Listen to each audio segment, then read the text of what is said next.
Danke bafethu, welcome back to Nkulisokho. Ngicela ningakhohlwa uku-like and subscribe. I-coach ye-Kaizer Chiefs bafethu uCedric Keza nangilana unesquad se-Kaizer Chiefs, but ama-defenders nje kuphela kule clip lena enginibonisa yona bafethu. Sibona uThabiso Munyana, uGiven Msimangu, uMarco, uCross, uSolomonzi, uMiguel, uFrosler. So my prediction ukuthi lama-defenders lawo uzokhetha kuwo noma yiwo lawo uzotravela nawo kuya laphana e-Egypt, njengoba nge-23 bodlala ne-Al Masry laphana e-Egypt.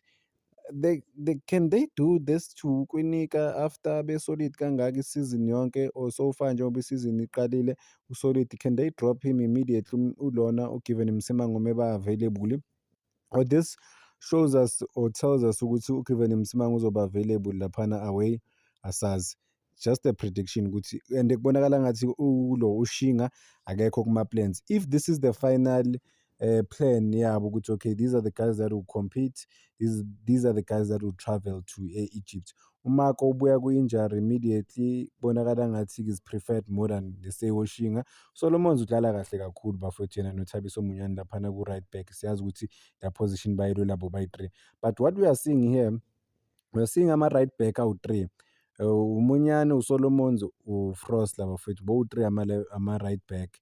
But-ke ulo Frosler unayo i-versatility, bangakwazi ukumdlalisa nakumanye ama-position if ucoach yabona ukuthi hhayi overloaded laphana, iquality yakhe laphana ku-right back angakwazi ukukwenza lapho lokho ucoach. But-ke asazi ukuthi ucoach uwumiseleni nanokuthi uzoplana kanjani, nanokuthi le game lena yalena e-Egypt uzoyi-approach-a kanjani. But yeah, these are the players ngathi uzohamba nabo, but they can't leave Ushinga not even making the match day squad. Hayi, kuzoba nzima. Mawubheka ulona uMiguel ubuya ku-suspension, siyazi ukuthi beka-suspended ubhethwe Premiership after ukuthola ama-yellow card awu-4. Cross umlungu udlala kakhulu laphana ku-left back, but i-competition yakhe manje sebuyile, which is uMarco laphana, esimaziyo ukuthi is super influential ku-African continent, nanokuthi unayo experience ukuthi uke wadlala lena.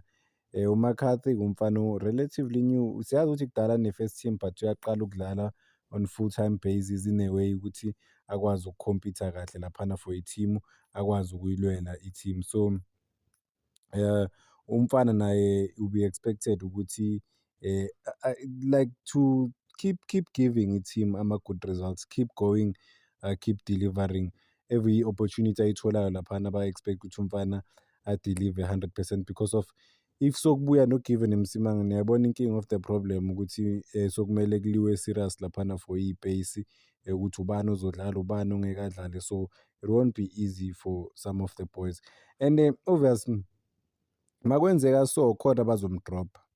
They might not obviously say it straight, but-ke khona bazomdropa in a long run. Isikhathi masilo siqhubeka nje khona bazomdropa, but okay, wena you're not gonna be used by i-team, not directly, but kuzobona naye meloke if you're not even making the match day squad, kuloke kuyaqhubeka into yakhona iqhubeka for isikhathi eside, uyabona ukuthi hayi i-chance yakhe ayikho. Sobona ukuthi bazoshipha kanjani laphana ku-Al Masry. Mabamshiyile ulo Ushinga, ayikho into azoyenza umfowethu, ayikho ngempela. But it's a game of football, you need to be patient, you need to wait for your turn. Umfana-ke i-turn yakhe kumele ayilinde, and abe patient ngempela ngokweqiniso. Akhohlwe ukuthi osibani bani bayadlala, yena akadlali. Akhohlwe nje everything, uzoyithola opportunity yakhe mayize, mhlawumbe izoza ngo-2027 kwazibani.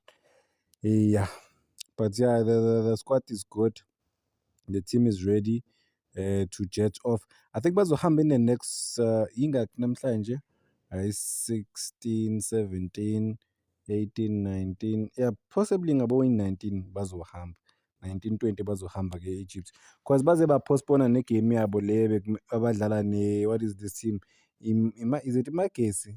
Yeah, ngathi iMagesi or iChippa, lapho khona igame abayipostponile bathi hayi, there's no way ukuthi bayihandle le match lena at the same time babuye, because of kumele ba-travel. 23 badlala le, nge-26 bekumele badlala i-Betway Premiership, but no, bazoyibona lo match layo uma babuya, nanokuthi bazoyishejula kanjani. I-PSL ezoku-announce lokho. Yeah, the boys are ready to fight, they are ready to compete. Kumnandi ukuyodlala abafowethu abroad, to be fair, ukubona abafana becompete belwa kakhulu.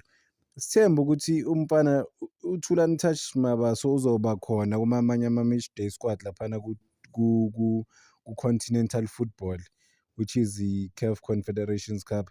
And I'm glad ukuthi ngikhulume ngoThulani Touch Mabaso bafethu, abantu sebayambona manje noma bambonile ukuthi udlala kahle kangakanani for i-Kaizer Chiefs. Uyi-fighter, uyi-warrior, aggressive, uyakwazi ukumaka, uyakwazi ukukhava ama-spaces a-different, is comfortable on the ball. Equality, yabona uma kukhulunywa ngomuntu oyi-quality uloya muntu loyo, Captain Fantastic. Yeah, i-experience yaku-senior football uyayidinga. I remember first day, yes, I think it was first match. He made the match day squad yena noHlongwane. uHlongwane ngathi wadlala 45 minutes, then uThulani azange adlale kuleya game leya, but it shows ukuthi they saw something kumfana ukuthi okay, khona into abangasebenza kuyo ba-improve kuyo.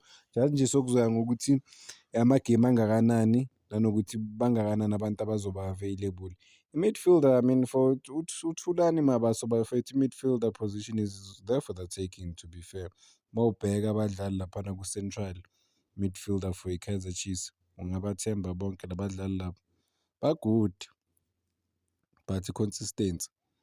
uNgcobo ungaya naye empini uthi hhayi, do or die. uNgcobo khona into especial azoyenza nanokuthi uzokwazi ukulela i-team.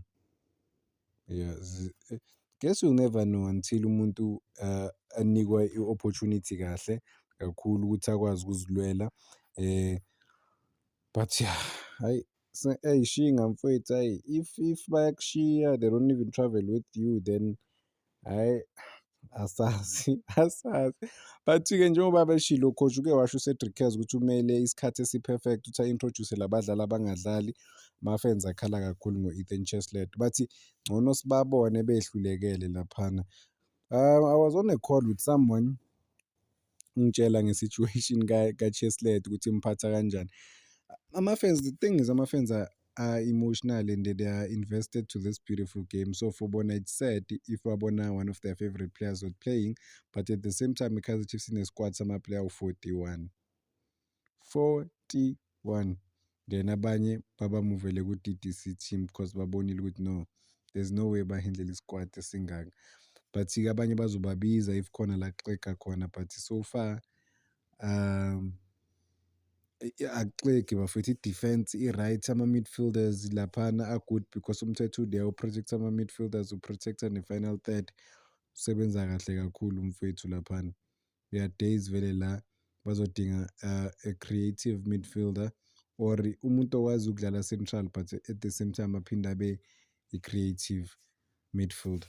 But yeah, ithi ngibambelana nkosami ngingalo ngicabangana noBafo laphana ushinga.